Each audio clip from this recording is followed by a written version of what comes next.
She sought refuge in the hospital, but refuge was not waiting in return. During the dead of night, her body weakened, suddenly collapsing in a cold, sterile hallway that now resembled a war zone. No physicians were near. Hours ticked by like minutes. Her life was slipping away, and the only person who stood between her and death was someone society often overlooks: a black nurse fighting against both time and prejudice. Would anyone recognize the heroism that unfolded that night, or would her story, like so many others, be buried in silence? It was going to be a normal evening.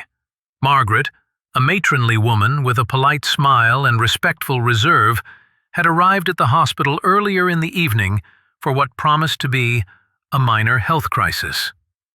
She wasn't afraid. Hospitals were secure, doctors knew what they were doing, and emergencies were always well in hand. At least, she thought so. Down the hall, Nurse Angela started her shift.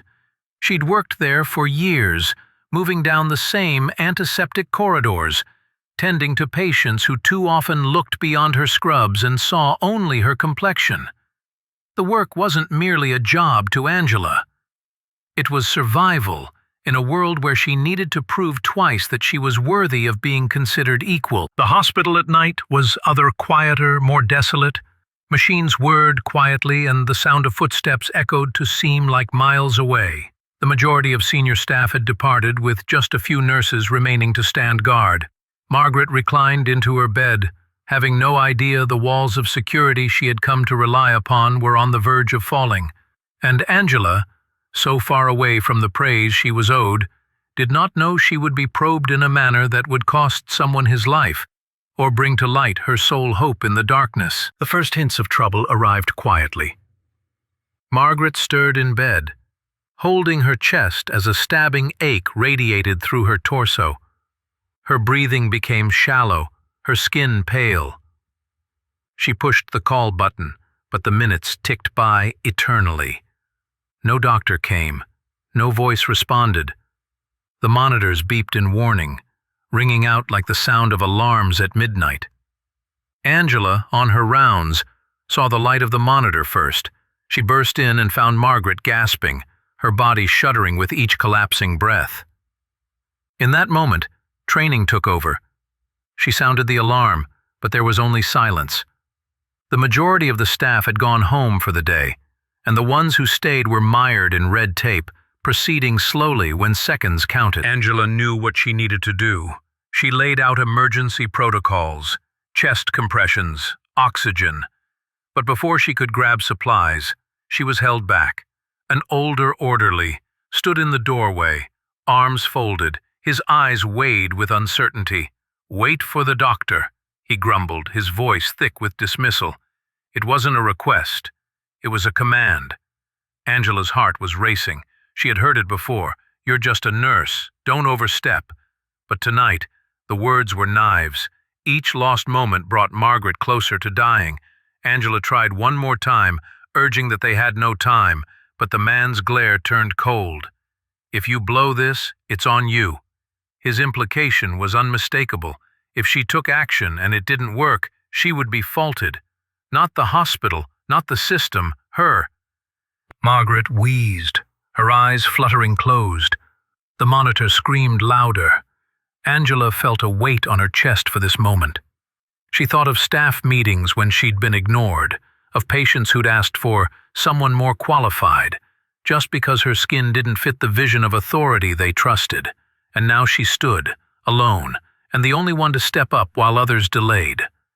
Angela pushed ahead, brusting past the orderly's veil of disapproval. She grabbed Margaret's chest with her hands and started compressions, her arms pumping with exactness, her brain zoned in on the rhythm that would be life or death. She yelled again for assistance, her voice echoing through the vacant corridors, but feet shuffled dreadfully back. Then another nurse came, rattled, unwilling to help. Angela gave orders, but even so, she could sense their hesitation, the uncertainty that pursued her wherever she went. Would they have her back in case this all went bad? Or would she be alone, charged with going off script? Margaret's lips blued. Oxygen levels crashed. Time was slipping away. Angela's sweat dripped down her face as she struggled to tune out the whispers of criticism, the unspoken bias that had dogged her every day of her life. This was no longer about proving herself. It was about saving a woman's life. But even as Angela grasped the defibrillator, another voice boomed from the hall. A doctor had finally come, his face contorted in rage at what he saw. He looked at Angela in charge, looked at her hands on the patient, and his rage unleashed. "What do you think you're doing?" The question hadn't been how to save Margaret's life. It had been about authority, about control, about Angela standing up to take charge when no one else would. And in that tense moment, with Margaret's life slipping away from her, Angela made a choice.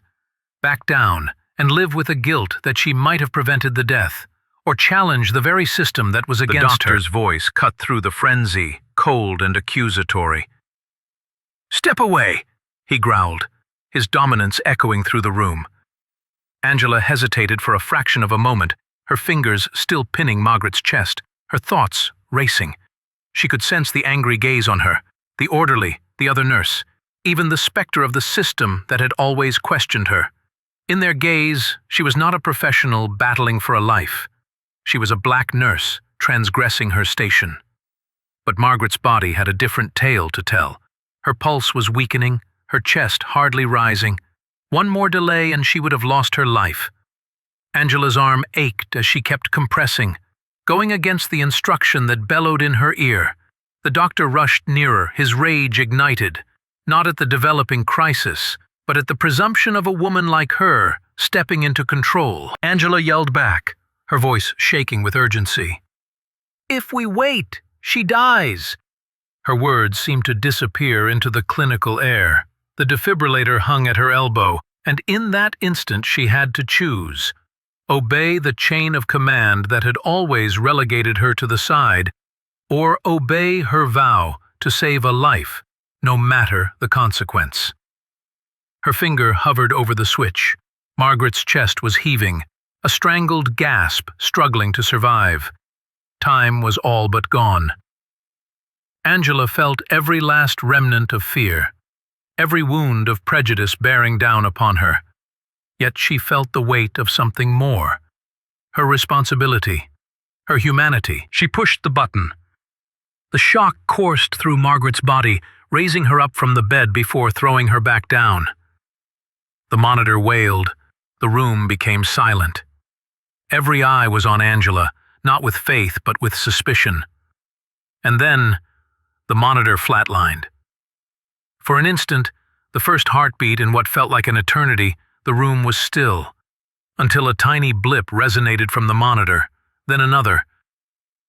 Margaret's pulse, tenuous but alive, flashed onto the screen. She struggled for air, her chest lifting again. Against odds, against skepticism, Angela had brought her back.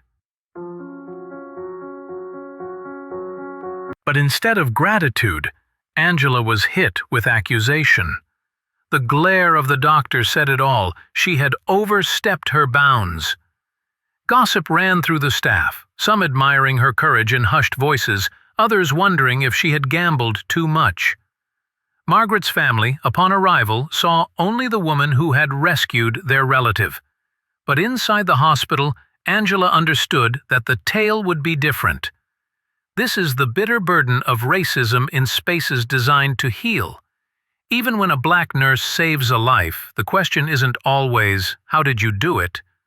but "Why did you dare?"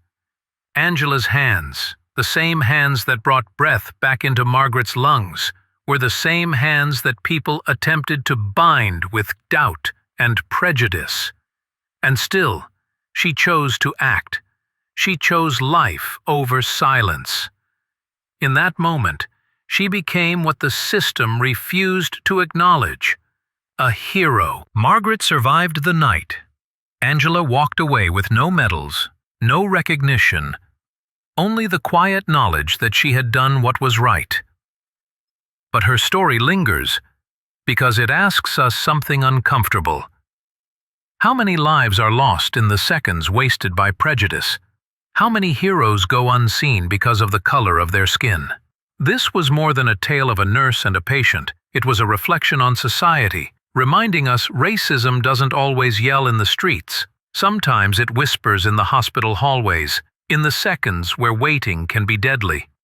So the question is, next time prejudice hangs in the balance between life and death, will we remain silent? Or will we at last recognize the saving hands that preserve us for what they are, human?